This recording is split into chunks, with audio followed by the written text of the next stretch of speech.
አስማታዊው አበባና ሚሚ።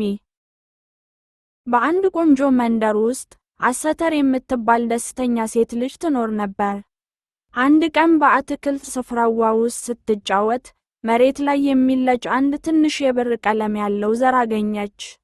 ዘሩ ልክ እንደ ትንሽ ኮከብ ያበራ ነበር።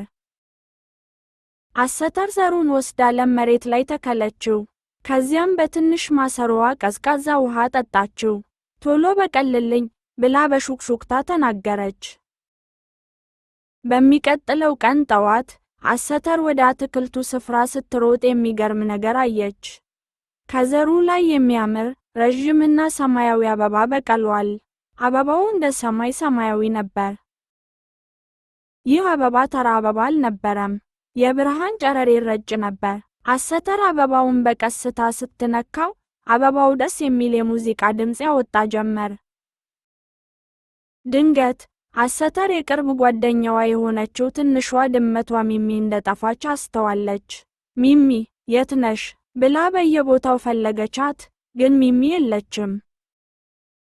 ፀሐይ መጥለቅ ጀመረችና ሰማዩ ወደ ብርቱካንማ ቀለም ተቀየረ። አሰተር በሚሚ መጥፋት በጣም አዘነች። በአትክልቱ ስፍራ ተቀምጣ ማልቀስ ጀመረች። በዚያን ጊዜ አስማታዊው ሰማያዊ አበባ በኃይል ማብራት ጀመረ። ከአበባው የሚወጣው ብርሃን ወደ አንድ አቅጣጫ የሚመራ መንገድ ፈጠረ። አሰተር ብርሃኑን ተከትላ መሄድ ጀመረች።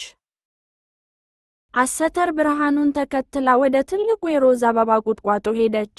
በቁጥቋጦ ስር አንድ ትንሽ ድምጽ ሰማች። ሚያው ሚያው የሚል ድምጽ ነበር።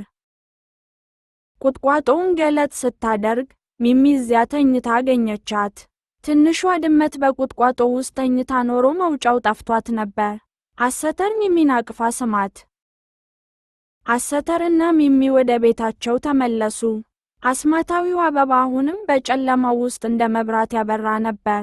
አሰተር ለረዳት አበባ ምስጋናዋን አቀረበች። ያ ምሽት በጣም አስደሳች ነበር።